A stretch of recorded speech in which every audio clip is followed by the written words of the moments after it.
Hello বন্ধুরা, আপুরা, আসসালামু আলাইকুম। কেমন আছেন আপনারা? ভালো আছেন আশা করি। আমিও ভালো আছি আল্লাহর রহমতে, আপনাদের দোয়ায়।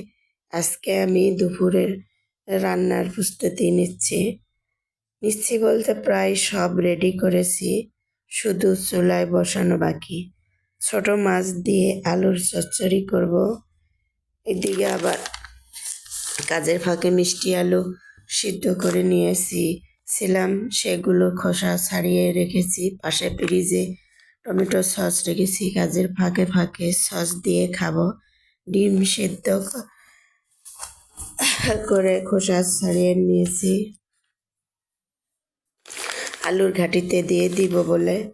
এদিকে আবার বতুয়া শাক, এত সুন্দর তাজা শাক আজকেও দিয়েছেন সেই নওগাঁর ভাই। শাকগুলো আলু কুচি করে ভাজা করব। পরবর্তী ভিডিওতে রান্না রান্না করা দেখাবো। আল্লাহ হাফেজ।